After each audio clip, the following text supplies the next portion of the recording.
এই গুৱাহাটীত এতিয়া কি কৰিছে যিখিনি মানে আপোনাৰ দীপৰ বিলৰ গছ কাটিছে ধৰি লওক ৰেলৱে কৰিডৰ বনাবৰ কাৰণে দীঘলী পুখুৰীৰ ওচৰৰ গছখিনিও কাটিলে সেই সন্দৰ্ভত আপুনি কিবা ক'ব নেকি? সেইটো ক'বলৈ মই আগতো কৈছো ভয়ানক প্ৰকৃতি যেতিয়া ধ্বংস হ'ব ভয়ানক বিপদৰ সন্মুখীন হ'ব এতিয়াতো গুৱাহাটীত 5 মিনিট বৰষুণ দিলে বানপানী হয় আৰু ভাৰতীয় টেকনলজি বিদেশৰ টেকনলজি বহুত ডিফাৰেন্স কেনেকুৱা ধৰণৰ এনেকুৱা ধৰণৰ আজি আমাৰ ভাৰতবৰ্ষতে দেখা পোৱা যায় বম্বে ইমান ডাঙৰ চহৰ তাত ডাঙৰ মানে নদীটোৰ নিচিনা কালভাৰ খানি সাগৰত পেলাইছে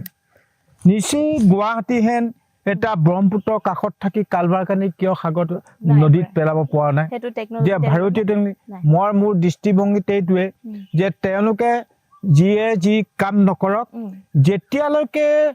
অভাৰব্ৰিজ বনাইছে বা ৰাস্তা পদূলি বহলাইছে সেই তলত কালভাৰটো খানি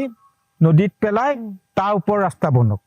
কাৰণ বিদেশত দেখিছো 4 লেন 6 লেন 9 লেন মেট্ৰ' গাড়ী ৰেল গাড়ী ওপৰহে বনায় মাটি অধিগ্ৰহণ কৰি গছ কাটি নবনায় গতিকে তেনেকুৱা টেকনলজি ভাৰতবৰ্ষত ইউজ কৰক যাৰ ভাৰতৰ প্ৰব্লেম আছে জনসংখ্যাটো বেছি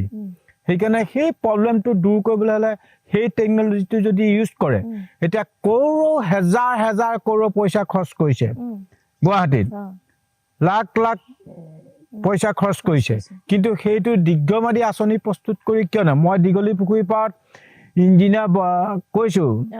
মেয়ৰক কৈছো তই চুৰ কৰি পাছ কৰিছ নে সঁচাকে পাছ কৰিছ কচোন বাৰু 5 মিনিট বৰষুণলে বানপানীত মানুহ মৰে